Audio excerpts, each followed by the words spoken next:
हिंदुस्तान मुर्दाबाद के नारे लगाने की आजादी है, धर्म के नाम पे किसी की गर्दन काट देने की आजादी है, सड़क के ऊपर कूड़ा फेंक देने की आजादी है, आपको कहीं भी थूक देने की आजादी है।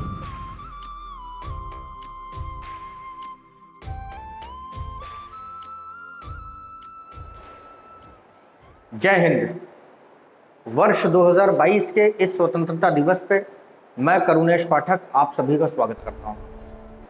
आज मैं आपसे कुछ ऐसे विषय के ऊपर चर्चा करूंगा जो आज़ादी के महत्व से जुड़े हुए हैं, जिनमें हम सबसे पहले अपने देश को जानने की कोशिश करेंगे। हम आज आज़ादी का 75वां अमृत महोत्सव मना रहे हैं। हर घर तिरंगा अभियान चल रहा है। आप सभी लोगों ने बहुत ही गर्व के साथ अपनी छतों पर तिरंगा लहराया होगा, लेकिन क्या आप इस तिरंगे के 3 रंगों से परिचित हैं, या जिस मिट्टी में हम पैदा हुए इस मिट्टी के महत्व से परिचित हैं? तो आइए आज हम लोग उस माँ भारती के दर्शन करें जिसकी गोद में हमारा जन्म हुआ और जिसकी मिट्टी में ही हम मिल जाएंगे। कश्मीर से लेकर कन्याकुमारी और गुजरात से लेकर अरुणाचल, जब हम लोग हिंदुस्तान के इस महान नक्शे को देखते हैं, खास तौर पे अखंड भारत का वो चित्र जिसमें भारत के पूरब में माँ ब्रह्मपुत्र बह रही हैं और भारत के पश्चिम में माता सिंधु, जब इस महान नक्शे को देखते हैं तो मानो ऐसा प्रतीत होता है कि माँ भारती ने हम सभी भारतीयों को अपनी गोद में समेट रखा हो। उत्तर में हिमालय से लेकर के दक्षिण में हिंद महासागर तक अगर आप भारत का एक बार भ्रमण करें तो आपको एहसास होगा कि हमें विश्व भर में कहीं भी जाने की आवश्यकता नहीं है। हर वो चीज़ जो दुनिया के किसी भी देश में नज़र आ सकती है वो इस महान धरती पर मौजूद है। उदाहरण के तौर पे इस दुनिया में कुल 11 जलवायु प्रदेश पाए जाते हैं, यानी कि क्लाइमेटिक रीजन्स, और वे 11 के 11 हमारे देश में भी मौजूद हैं। अगर आपको अफ्रीका के सवाना की बारिश का मज़ा लेना है तो आप हिंदुस्तान के चेरापूंजी चले जाइए। अगर आपको लगता है कि आप अंटार्कटिक जैसी बर्फ देखना चाहते हैं तो आप हिंदुस्तान के लद्दाख चले जाइए। अगर आपको सहारा मरुस्थल की गर्मी का एहसास करना है तो आप हिंदुस्तान के जैसलमेर चले जाइए। और अगर आपको मियामी के बीचेस पे घूमना है तो आप हिंदुस्तान के गोवा चले जाइए। ऐसा महान देश है हमारा, और मैं हमेशा आप सभी को सिखाने का प्रयास करता हूं कि हिंदुस्तान के 18 बायोस्फीयर रिजर्व्स, जिनमें पहले नीलगिरी से लेकर के और आखिरी पन्ना तक का जिसने दर्शन कर लिया उसे वर्ल्ड टूर करने की आवश्यकता नहीं है।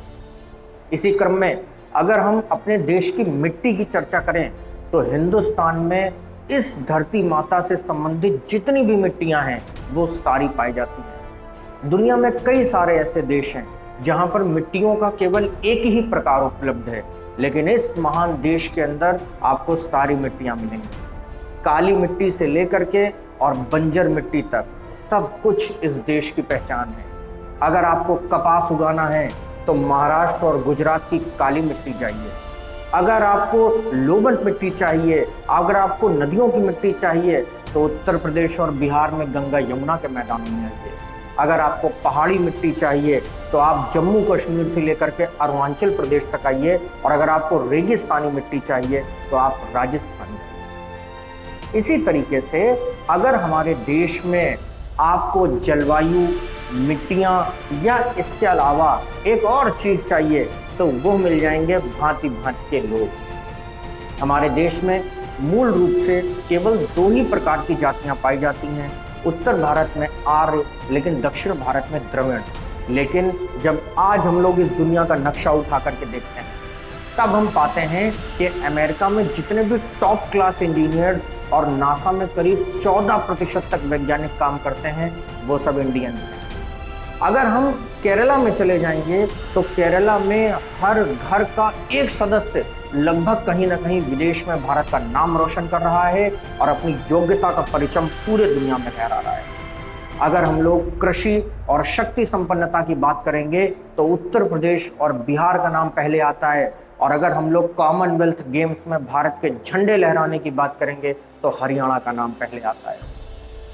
इसी क्रम में एक चीज से आपका परिचय मैं आज और कराना चाहता हूं और वो चीज़ है इस देश का एक और महान नाम जिसे हम लोग सोने की चिड़िया कहते हैं। क्या आप जानते हैं कि लंबे समय तक भारत को सोने की चिड़िया क्यों कहा गया? इसके भी अलग अलग जगहों पर अलग अलग तर्क दिए जाते हैं। मैंने कई सारे सोर्सेस से पता लगाने की कोशिश करी, लेकिन ठीक ठाक जवाब नहीं मिल पाया। तो चलिए आज हम लोग ये भी एक शानदार कहानी सीखेंगे कि आखिर हमारे देश को सोने की चिड़िया क्यों कहा जाता है। तो ये कहानी शुरू होती है यौम जाहिलियत, यानी कि जब अरबी देशों में इस्लाम का उदय नहीं हुआ था। तब वहाँ पर कबीलाई स्ट्रक्चर हुआ करते थे, लोग कबीलों में रहते थे, लूट पर आधारित अर्थव्यवस्था चलती थी और एक बेहद खराब जलवायु का सामना उन लोगों को करना पड़ता था।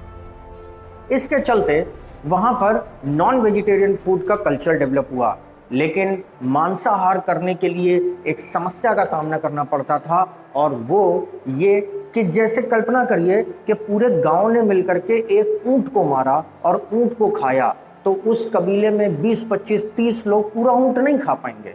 उसका जितना हिस्सा वो खा सके उन्होंने खाया, बाकी बेकार हो गया, क्योंकि भयानक गर्मी के मौसम में मांस 2 घंटे से लेकर के 6 घंटे में पूरी तरीके से खराब हो जाता है। छोटे पक्षी या बर्ड्स वहाँ पर नहीं थे जिनका शिकार करके अपनी भूख को शांत किया जा सके। शायद इसीलिए बड़े जानवरों का शिकार किया जाता था, लेकिन उस जानवर का एक बहुत बड़ा हिस्सा बर्बाद हो जाता था, वेस्ट हो जाता था। किसी ने अरबी देशों को बताया कि अगर वो भारत आए तो भारत में एक ऐसा पदार्थ है, एक ऐसा मटेरियल है जो उनके नॉन वेजिटेरियन फूड को खराब होने से बचा सकता है। और फिर क्या था, ये अरबी अपने घोड़ों से दौड़ते दौड़ते दक्षिण भारत पहुंचे। दक्षिण भारत में केरला के अंदर एक जगह है जिसे हम लोग कार्डेमोम हिल्स के नाम से जानते हैं। कार्डेमोम हिल्स यानी कि इलायची की पहाड़ियाँ। यहाँ पर ना ही केवल इलायची बल्कि ढेर सारे मसालों की खेती होती है। शायद इसीलिए आप बचपन से ही सुनते आए होंगे कि केरला को मसालों का बाग या गार्डन ऑफ द स्पाइसेस कहा जाता है।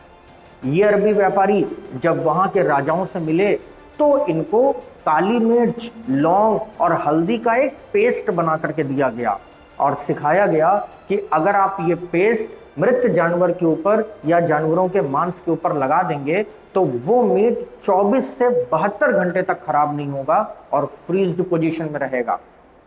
शायद यही कारण है कि आप जब भी नॉन वेजिटेरियन की शॉप्स के ऊपर ऐसा चिकन या मटन बिकता हुआ देखते हैं तो आप देखते हैं कि उसके ऊपर एक लेप लगाया जाता है। ये वही लेप है जिसका इन्वेंशन साउथ इंडिया में हुआ था। बस फिर क्या था, अरबी देशों में क्रांति आ गई और इस पेस्ट को प्राप्त करने के लिए दूर दूर से लोग भारत आने लगे और यहाँ पर मन माना पैसा देने लगे। लेकिन मोल सिर्फ इस बात का हुआ कि आप जितने मसाले भारत से ले जाएंगे उसी अनुपात में गोल्ड हमें दे करके जाएंगे। यानी कि तराजू के एक पलड़े में होगा काली मिर्च का बोरा तो दूसरे पलड़े में होगा सोना। जब वजन बराबर हो जाए तो ले जाइए।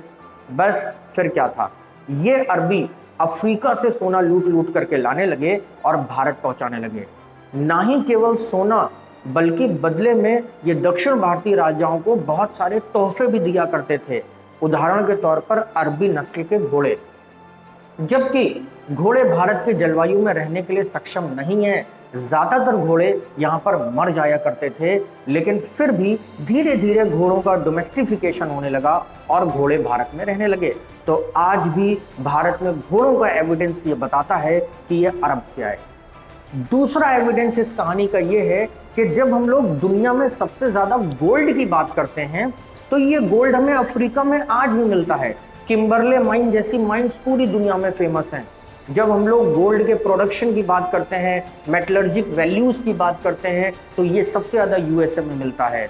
जब हम गोल्ड के सबसे ज़्यादा एक्सपोर्ट की बात करते हैं तो आज भी ये एक्सपोर्ट चाइना करता है। लेकिन जब हम लोग गोल्ड के सबसे बड़े कंज्यूमर की बात करते हैं तो आज भी गोल्ड के सबसे बड़े कंज्यूमर हम हिंदुस्तानी हैं। यहाँ पे हर घर में सोना है क्योंकि सोना हमारी धार्मिक मान्यताओं से जुड़ा हुआ है। यही कारण है कि लंबे समय तक भारत सोने की चिड़िया बना रहा। और आज भी अगर आप केरला के अंदर पद्मनाभम स्वामी मंदिर के अंदर जाएंगे तो एक एक तहखाने में 1 लाख करोड़ का सोना मिला। शायद यही कारण था कि कोर्ट के दखल के बाद उस तहखाने को ही बंद करवा दिया गया, ताकि उस सोने के ऊपर किसी की कुदृष्टि ना पड़े। भारत के इस गौरवान्वित करने वाले इतिहास को अगर आप और ध्यान से देखें तो तंजौर का बृहदेश्वर मंदिर, रथ मंदिर, सूर्य मंदिर, ये सारे मंदिर आज भी हमको उस महान इतिहास की झलक दिखाते हैं। उस जमाने में चूंकि बैंक्स नहीं हुआ करते थे, लॉकर का सिस्टम नहीं था, इसलिए हमारे देश के मंदिर सेंटर ऑफ वेल्थ हुआ करते थे। बड़े बड़े राजा महाराजा अपनी सारी दौलत मंदिरों में ही ला करके रख देते थे, क्योंकि मंदिर आस्था का प्रतीक है, वहां पे कोई कभी भी बुरी नियत नहीं डालेगा। शायद यही कारण था कि भारत के मंदिर सोने से लदते चले गए। और ये कहानी कि चंद्रगुप्त विक्रमादित्य ने भारत को सोने की चिड़िया कहा, बहुत बाद की है, लेकिन हाँ, ये भी फैक्ट अपनी जगह कहीं ना कहीं सही है कि विक्रमादित्य ने ही ये टैग दिया था कि भारत सोने की चिड़िया है। तो इस पूरी कहानी के दौरान आपको कई सारी बातों में एक ये बात समझ में आई होगी कि हम विश्व गुरु ऐसे ही नहीं थे। हमारे पास ज्ञान था, हमारे पास संसाधन थे, हमारे पास अमीरी भी थी, हम बहुत रिच हुआ करते थे। और आज जब हम अपनी आज़ादी की 75वीं वर्षगांठ मना रहे हैं, तो उस गौरवान्वित करने वाले इतिहास को याद करना भी जरूरी है।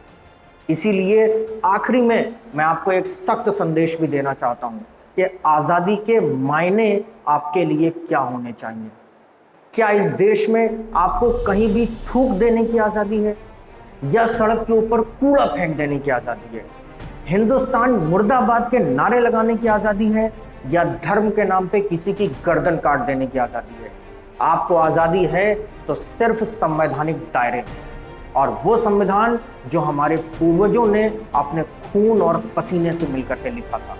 इसीलिए अगर आप इस देश के लिए कुछ बेहतर कर नहीं सकते, तो उसे बिगाड़ने का हक भी आपको नहीं होना चाहिए। तो इसलिए आज आज़ादी की इस 75वीं वर्षगांठ पर, जबकि पूरा देश आज़ादी का अमृत महोत्सव मना रहा है, मैं आप सभी से आह्वान करता हूं कि सैनिक सीमाओं पर वर्दी पहने हुए हैं, लेकिन हम सब के अंदर एक सैनिक है जो बिना वर्दी का है।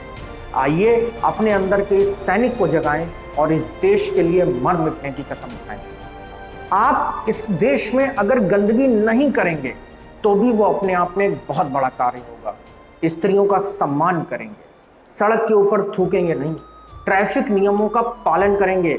बस आपको ये छोटे छोटे काम करने की ज़रूरत है, बड़े काम हमारे पूर्वज करके जा चुके हैं। आज़ादी मिल गई है, उसे बनाए रखिए, आज़ादी का अमृत महोत्सव मनाइए, हर घर में तिरंगा झंडा फहराइए। और आज प्रधानमंत्री जी को बहुत ध्यान से सुनिए, क्योंकि आज कुछ विशेष होने वाला है। अब इन्हीं शब्दों के साथ मैं विराम लूंगा और समय समय पर आप लोगों का उत्साहवर्धन इसी तरीके से करता रहूंगा। मैं करुणेश पाठक आप सबके बीच इसी प्रकार से हमेशा बना रहूंगा, ये वादा है। जय हिंद, जय भारत।